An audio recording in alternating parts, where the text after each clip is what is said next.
మనకందరికీ కూడా సుపరిచితుడు. తెలుగుదేశం పార్టీని పల్లెత్తి మాట అంటే తన ఎటైర్తో సటైర్తో ఫైర్తో ప్రత్యేకంగా విమర్శల్ని తిప్పికొడుతున్నటువంటి వ్యక్తి కిరాక్ ఆర్పి గారిని మాట్లాడవలసిందిగా కోరుతున్నాను. అందరికీ నమస్కారం. 1995లో పార్టీని కాపాడిన తండ్రికి, 2024లో ఓ రాక్షసుడి నుండి రాష్ట్రాన్ని కాపాడిన తనయుడికి ధన్యవాదాలు, శతకోటి వందనాలు. ప్రత్యర్థులు చేసే తప్పుడు ప్రచారాలని, తప్పుడు ప్రసారాలని, తప్పుడు ఆరోపణలని, మార్ఫింగ్ వీడియోలని ఎప్పటికప్పుడు సాక్ష్యాధారాలతో తిప్పికొడుతూ వాస్తవాల్ని ప్రపంచంలోని జనాల ముందు నిలబెడుతున్న తెలుగుదేశం సోషల్ మీడియా గురించి ఈరోజు మనం మాట్లాడుకోవాలి. బాబు గారిని ఆదరించేవాళ్ళు, బాబు గారిని అభిమానించేవాళ్ళు, బాబు గారి విజన్ని ఆరాధించేవాళ్ళు, ఆయన ద్వారా లబ్ధి పొందిన వాళ్ళు ఈరోజు లక్షలాది మంది స్వచ్ఛందంగా సోషల్ మీడియా నిర్వహిస్తున్నారు. ఒక్క రూపాయి కూడా తీసుకోకుండా తెలుగుదేశం పార్టీలో చాలామంది సోషల్ మీడియా నిర్వహిస్తున్నారు. వాళ్ళు వాళ్ళ పని చేసుకుంటూనే ప్రత్యేకమైన సమయాన్ని కేటాయించుకుంటూ దినచర్యలో భాగంగా కొంతమంది అయితే మాకు ఒక్క రూపాయి కూడా వాళ్ళు ఇవ్వక్కర్లేదు, బాబు గారి ద్వారా 2 లక్షల రూపాయలు నేను ఈరోజు వర్క్ ఫ్రమ్ హోమ్ ద్వారా సంపాదించుకుంటున్నాను, ఆయన చేసిన మంచి వల్ల నేను బాగుపడ్డాను, నా మాట ఈ ప్రపంచానికి మంచిగా వెళ్ళాలి అని చెప్పుకునే వాళ్ళు ఎంతమందో చాలామంది ఉన్నారు.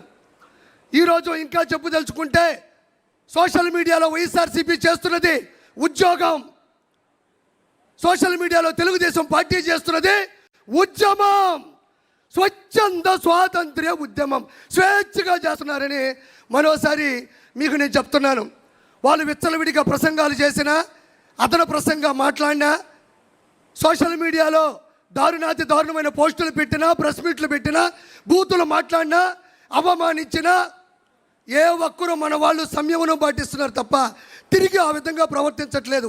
దానికి ఉదాహరణ నేనే. నా భార్య ఓయోలో దొరికింది, ఏరే వాళ్ళతో ఉంది అని దుష్ప్రచారం చేసి ఆర్టికల్లు చిత్రీకరించి పెడితే నాకు కోపం వచ్చి మాట్లాడదాం అనుకున్నా. కానీ మా నాయకుడు వెనక నుంచి అటు కొట్టాడు. అది మనం చేయకూడదు, అది మన విషయం కాదు, మన పసుపు సైన్యంలో అది లేదు అంటే వెనక్కి తగ్గినటువంటి ఆలోచన నాది. ఇది ప్రత్యక్ష ఉదాహరణ.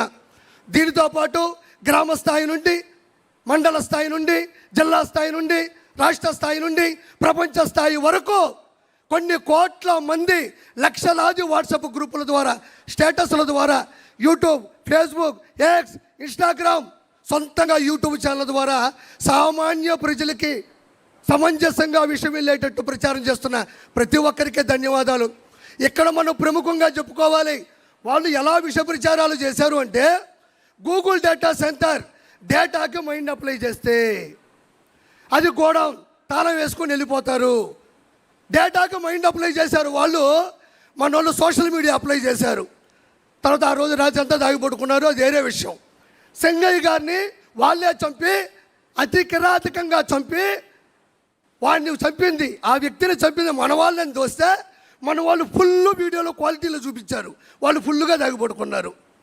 దీంతోపాటు కుప్పంలో ప్రపంచంలో పెద్ద పెద్ద ఆర్ట్ డైరెక్టర్లు ఆశ్చర్యపోయే విధంగా టైట్ క్లోజ్ షాట్లో పెట్టి వాటర్ ట్యాంక్తో నీళ్లు తెచ్చి బిందుతో పోస్తే సంకలు గుద్దుకున్నారు, మేము నీళ్ళు ఇచ్చామని.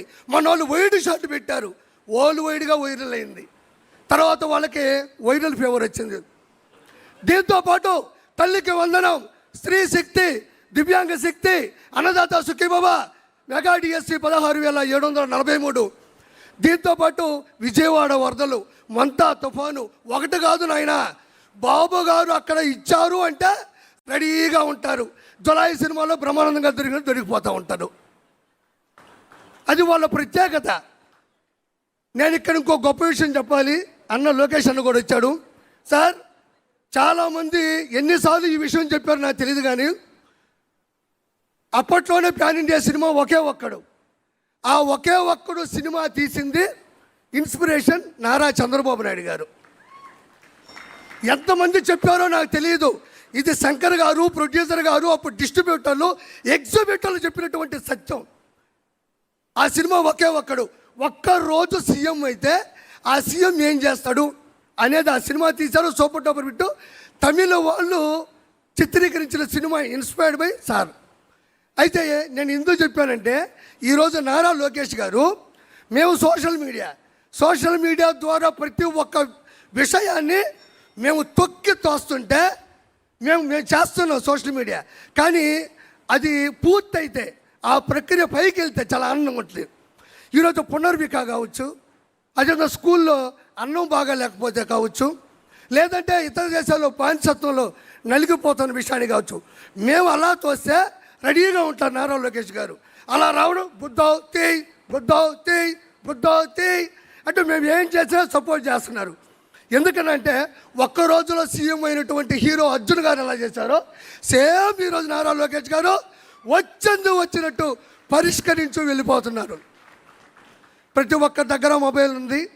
బాబు గారు చేస్తున్న ప్రతి మంచిని బయటికి తీసుకెళ్ళి పూర్తి సమర్థవంతంగా 2029లో బాబు గారిని మళ్ళీ గెలిపించుకోవాలని మనస్ఫూర్తిగా కోరుకుంటూ థ్యాంక్ యూ సో మచ్. కిరాక్ ఆర్పి గారికి ప్రత్యేక ధన్యవాదాలు. ఆయన ద్వారా మాట్లాడినటువంటి మాటల్లో సోషల్ మీడియా తాలూకా బాధ్యత మన కార్యకర్తల మీద, స్వచ్ఛందంగా పనిచేస్తున్నటువంటి వ్యక్తుల మీద ఏ రకంగా ఉంటుందనేది చాలా స్పష్టంగా తెలియజేయడం జరిగింది.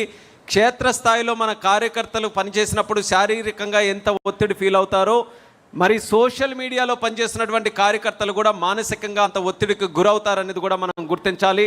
అందుకని ఈ మహానాడు వేదిక ద్వారా సోషల్ మీడియాలో పనిచేసినటువంటి ప్రతి ఒక్క కార్యకర్తకు కూడా హృదయపూర్వకమైనటువంటి ధన్యవాదాలు తెలియజేయవలసిందిగా, నాతో పాటు ఎక్కడెక్కడైతే సభలో పాల్గొన్నటువంటి ప్రతి ఒక్కరు కూడా సోషల్ మీడియా టీమ్స్కి మాత్రం ప్రత్యేకంగా గుర్తిస్తూ వాళ్ళందరికీ కూడా అభినందించాలని ఈ సభాముఖంగా తెలియజేసుకుంటున్నాను. వాళ్ళ మెసేజ్ ఎంత బలంగా వెళ్తుందో, ఎంత స్పీడ్గా వెళ్తుందో దాన్ని మనం అందరం కూడా ఎల్లప్పుడూ గుర్తుపెట్టుకొని వాళ్ళు ప్రోత్సహిస్తూ ఉండాలి. అదే రకంగా ఈ యొక్క స్పీచ్తో మన యువగలం తీర్మానాన్ని కూడా మన మహానాడు వేదిక ద్వారా ఆమోదం తెలియజేసుకుంటున్నాం. అయితే ఈ మహానాడు తాలూకా ప్రత్యేకత ఏదైతే మనం వర్చువల్గా కనెక్ట్ అయ్యి ఒక వినూత్నమైనటువంటి ప్రయత్నం చేశామో, దీని ద్వారా 6 లక్షలకి పైగా తెలుగుదేశం పార్టీ కుటుంబ సభ్యులు అందరూ కూడా రాష్ట్ర నలుమూలల నుంచి, తెలంగాణ నుంచి, అండమాన్ నుంచి, ఎన్ఆర్ఐల దగ్గర అంటే విదేశాల దగ్గర నుంచి కూడా 6 లక్షలకు పైగా రికార్డెడ్గా అంటే ఐడి కార్డులు పెట్టి స్కాన్ చేసుకొని మరి ఈ యొక్క కార్యక్రమంలో పాల్గొనడం జరిగింది. నాకు తెలిసి దేశ చరిత్రలోనే కాదు, ప్రపంచ చరిత్రలో ఏ రాజకీయ పార్టీ కూడా ఒక కార్యక్రమం ఇంత పెద్ద ఎత్తున టెక్నాలజీని వినియోగించుకొని చేసినటువంటి చరిత్ర ఎక్కడా లేదు. ఆ చరిత్ర రికార్డు కూడా మళ్ళీ మన అధినేత నారా చంద్రబాబు నాయుడు గారికే దక్కిందని గర్వంగా ఈ సభాముఖంగా తెలియజేసుకుంటూ, టెక్నాలజీని ఏ రకంగా వినియోగించుకోవాలి, అది సమాజంలోనైనా, అది వ్యవస్థల్లోనైనా, పార్టీలోనైనా, కామన్ మ్యాన్కి వినియోగించుకునే కార్యక్రమంలోనైనా అది దేశానికి ఆదర్శంగా ఈరోజు చంద్రబాబు నాయుడు గారు ముందుండి నడిపిస్తున్నారు. ఆయనకు కూడా ధన్యవాదాలు తెలియజేసుకుంటూ, తరువాత ప్రవేశపెట్టబోయే ఆఖరి తీర్మానం పేదల సేవలో ఈ యొక్క తీర్మానాన్ని నడిపించవలసిందిగా మరి శాసనసభ్యురాలు సోదరిమణి గల్లా మాధవి గారిని వేదిక మీదకు ఆహ్వానిస్తున్నాను.